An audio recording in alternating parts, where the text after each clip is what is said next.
پیروزی سپیتمان در جنگ پولیتیمت باعث شدت یافتن حرکت آزادیخواهی در سراسر سوغد و نواحی دیگری توران شد.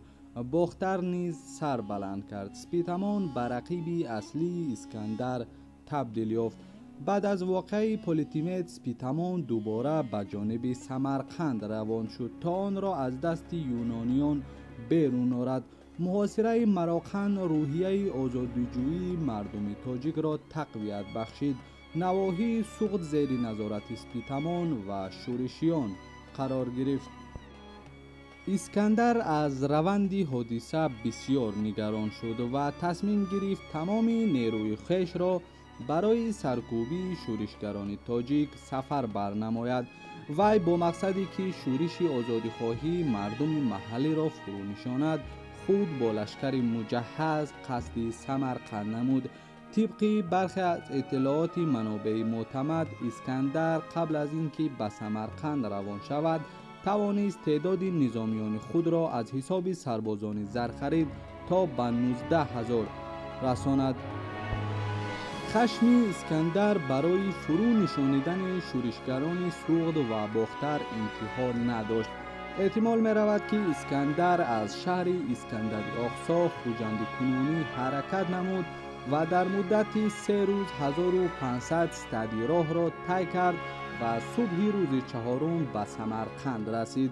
سپیتمان از نزدیک شدن لشکر اسکندر خبردار شد و دوباره قلعه را تر گفته و به طرف پردیس حاکمان سوغد یعنی به همان ممنوعگاه ساحل رودخانه پولیتیمت روان شد.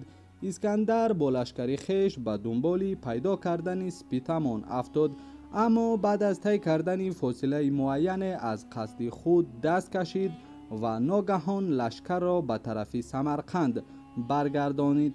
این تصمیم ناگهانی اسکندر نشان می دهد که شاه جهانکشا تا چه اندازه وحشت از روش های جنگی سوغدیان و سکایی ها داشته است.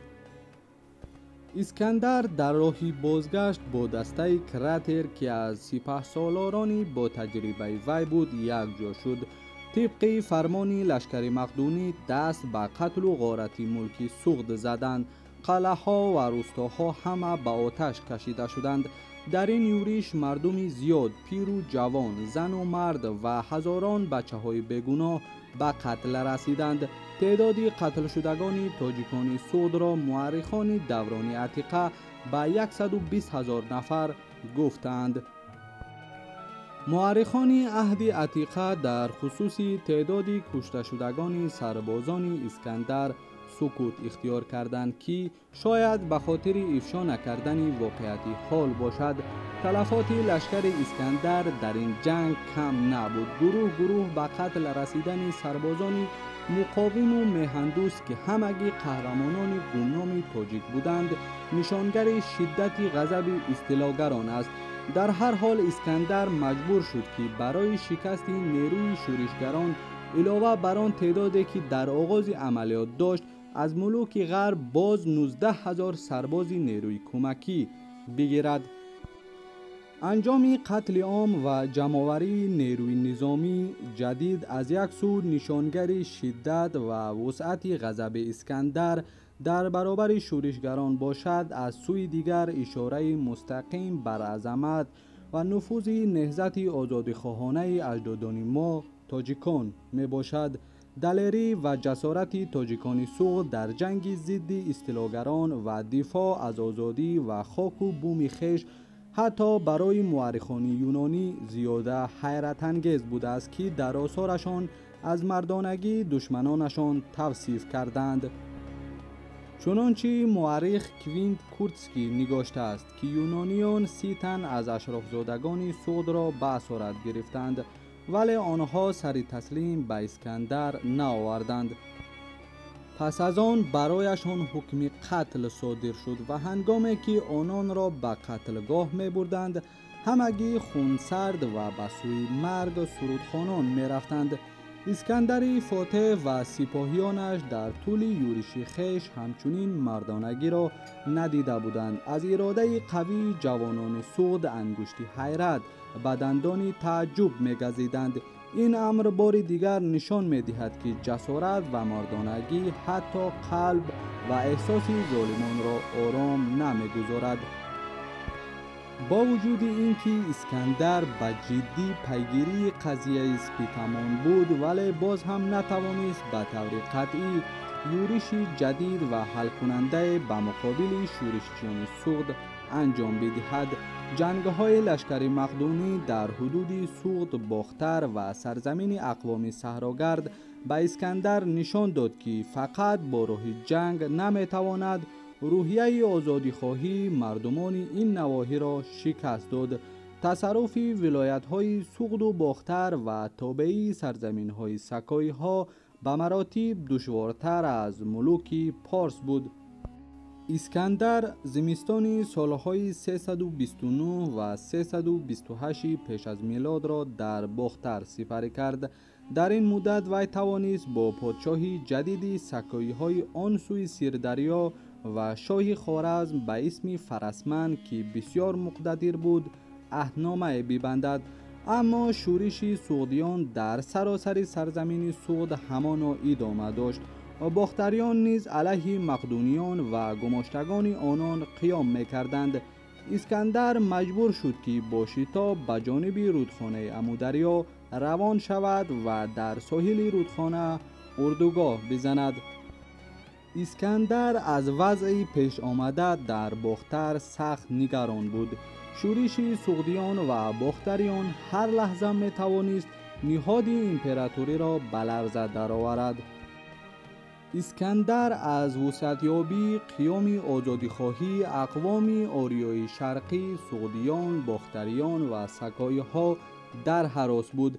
وی سعی میکرد تا که برای ایجاد اتحاد میان مناطق شورشیان مانع ایجاد نماید. با این هدف اقدام به فرو نشانیدن شورشیان در باختر و سوغد شد.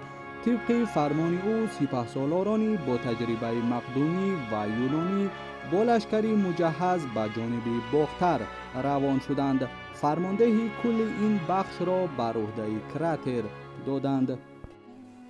خود اسکندر با لشکری باقی مانده‌اش از رودخانه آمو عبور کرد و دوباره به جانب سوغد روان شد. نرسیده به سوغد لشکرش را به 5 بخش تقسیم کرد. این دفعه نیز قتل و غارت کارگر بود. در این یورش مقدونی ها مردم بسیار از سوغدیان بیگناه به قتل رسانیدند. شهر و دهات به کلی خراب گردید. ویرانی و غارت تا حد وحشت انگیز بود که اسکندر مجبور شد تا حکم سکونت برخی از شهرها را صادر نماید. یونانیان منتظر ظهور سپیتمان در باختر بودند، اما سپیتمان در سرزمین ماساژدها دیر نایستاد. چون متوجه شد که اسکندر در نزدیکی سمرقند موقع گرفته است و مشغول سرکوب نمودن شورشگران سوغد است، وی فوراً با دسته 600 نفره ماساژدها در مرز باختر پیدا شد و توانست یکی از اردوگاه مقدونی را نابود سازد. سپس وی به جانب زراسپ روان شد و با دسته خیش و ماساژدها شب و روز به مقدونی ها شباخون میزد. فرمانده بخش از لشکر مقدونی ها کراتر چون از عملیات پرتیزانی سپیتمان واقف شد، خود تسلیم گرفت تا عرصه را از سپیتمان و یارانش خالی کند. با این هدف با لشکر مجهز سپیتمان را دنبالگیری کرد. سپیتمان به کناره دشت رسید. در راه به او دسته جدید ماساژدها پیوست شد. میان لشکر متحده تاجیکان و مقدونی ها نبرد سخت رخ داد. در این جنگ بیش از 150 نفر از سکایی ها کشته شدند. سپیتمان به بیابان عاقب نشینی کرد، اما کراتر که از اصول جنگی سپیتمان آگاه بود از دنبالگیری کردن او خودداری ورزید.